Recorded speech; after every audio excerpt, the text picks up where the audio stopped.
What exactly is Creepy Nuts doing so well to give us so much groove and flow in this anime music? Well, that's exactly what we're going to talk about in this video. Time for a surface level musical analysis. I'm excited. Let's go.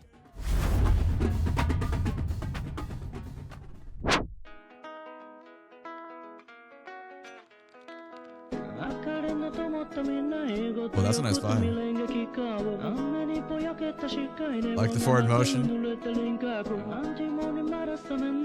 The phrasing of that lays on top of each other.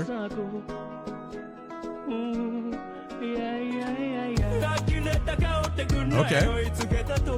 Kind of Afrobeat-esque. Some cool guitar line underneath. Some trumpet there. Maybe.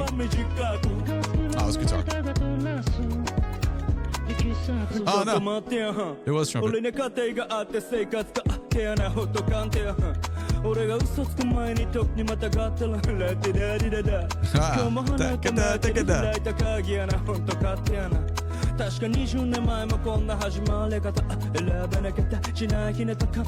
like that flow style. Cool.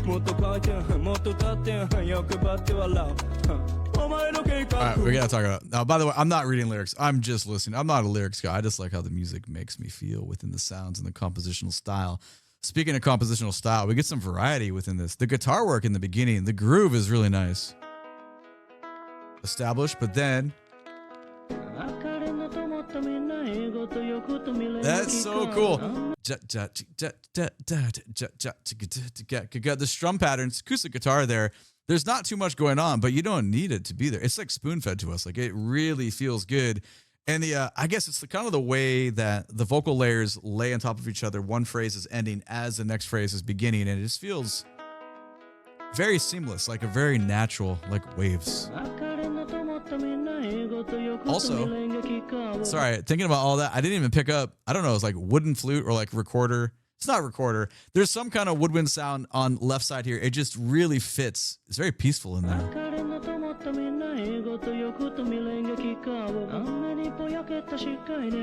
Yeah, that's balanced up because like front and center you have the strum patterns and guitar. Left side you got a little bit of the woodwinds, and then obviously right you have little light guitar lines that are going on, real simple melodic stuff. So all that together, before we get into the Afrobeat-esque drop and the nice smooth bass line hits, like there's so much going on, yet it's so little going on. It's like the perfect amount. So one more time, we'll let it get into the drop. I just wanted to really praise what's happening here from a compositional, a lot of good compositional choices happening.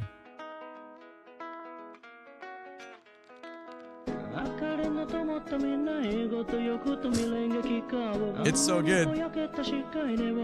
Forward motion. Yeah, man. Now we get in. That hits, man. It's so smooth. Boom, boom, boom, boom, boom, boom, boom, boom. Like that groove is really nice, mixed with like the Afrobeat-esque type cross stick sounds that are happening there, and obviously where the kick drums are pushing it.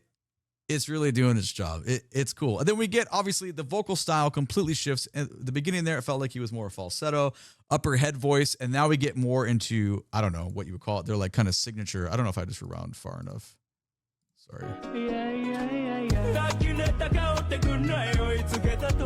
Yeah, it's the unison line. You can hear him singing like multiple levels on it, and there's a little bit of effects, like the perfect amount of effects on it, not overdone, like not overly saturated, but it kind of gives them that signature sound of where he comes vocally, and it fits in the pocket. Like this is where you want to be.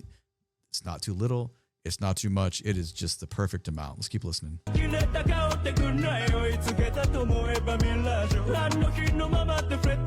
Similar woodwind type properties. Similar stuff going on with the guitar. Call back to the vocals. Just one little trumpet fill. It's either trumpet or just similar register on the acoustic guitar, but I mean, either way, whatever it is, it's the same role on either instrument. I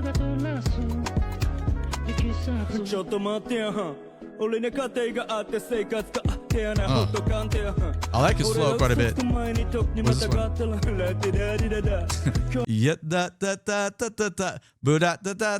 The dip, the ascension in the interval, and then we come back down. I know that's like whatever. It doesn't really matter. It's like super fun, but it feels good, you know. But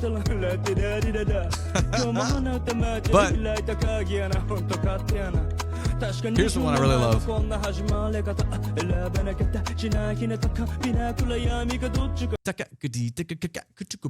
That's the only spot so far that we've really gotten like the groupings. Everything else has been or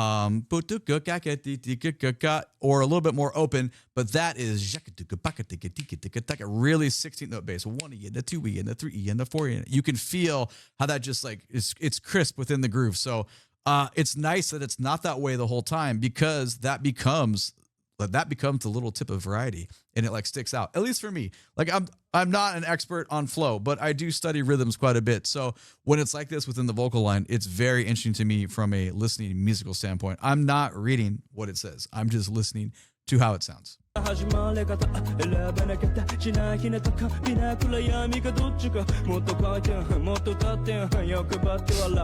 smooth. Let's keep going.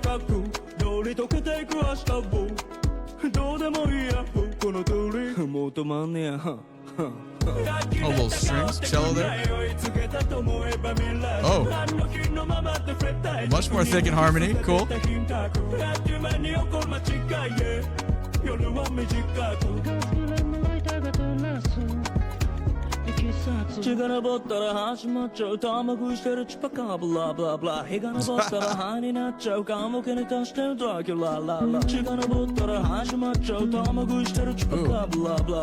Bass tone difference is beautiful. A little accordion in there?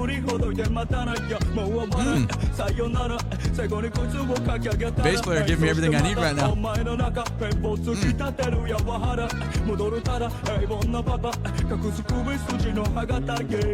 Hell yeah. Oh, that low end on the register is beautiful. Vocally. Wow.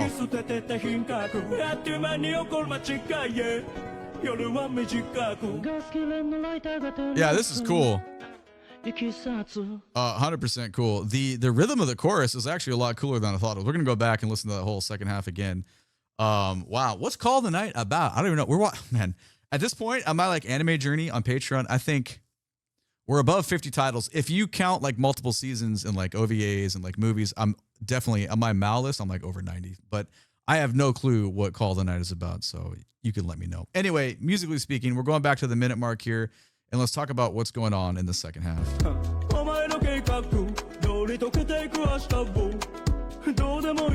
That's the most exposed the kick drum has been. Doom, doom, doom, doom, doom, doom, doom, doom. Obviously, like that groove has been in there, but it's just it's so tangible right there, audibly tangible.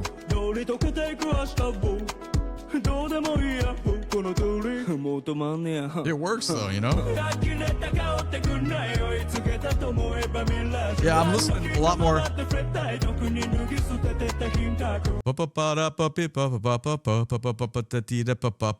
Whatever it is, it's pretty cool. It almost, what song does it sound like?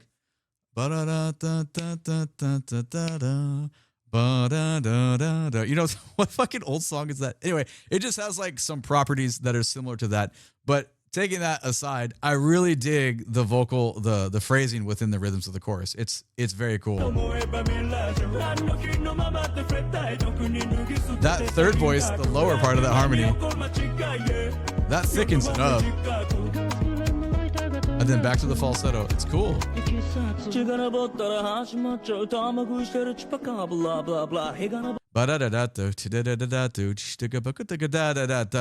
That's cool. See, it's just enough, man. It's just enough variety within the phrasing to make it super interesting, I think, to anybody.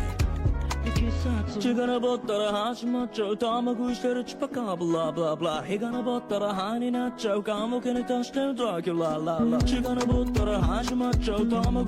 okay, so the other thing I want to say, I want to praise on that is, you know, when you're designing like where you're going to go, like, you know, you write your lyrics, whatever, you think about where you're going to be within the song, depending on how tonal of like a, you know, what your hip hop vibe is.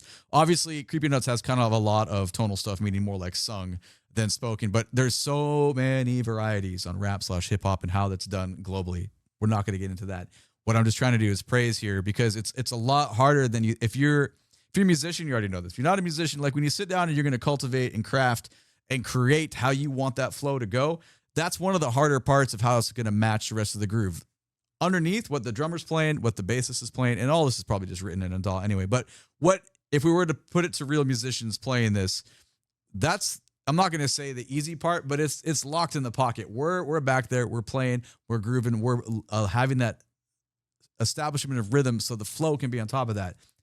Creating that flow and making sure that it works and weaves and it still is enjoyable for the audience. That's where the craft is. And he does a very good job of this. So I just want to make sure that we praise enough and appreciate what's going on, because it is very enjoyable to listen to. So let's do this part again right here. Blah, blah. Oh, I missed it. I apologize, Apple. Let me go back a little bit more. Here we go. Here it is. It's the way the accents move, like, and it's still melodic. Now, bassist giving us so much value.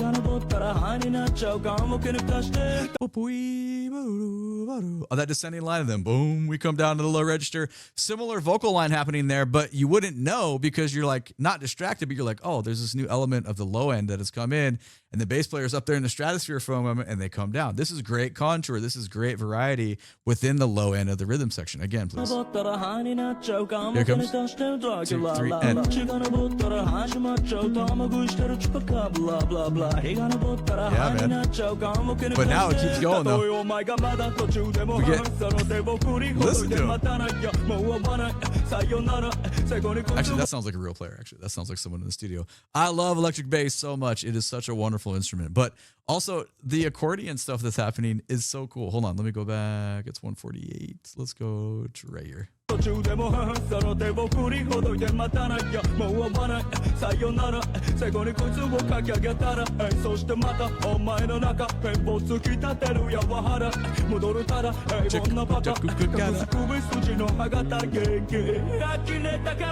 obviously we get the main drop.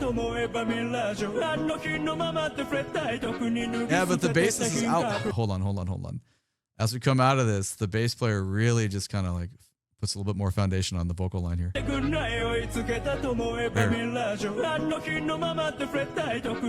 Gorgeous playing.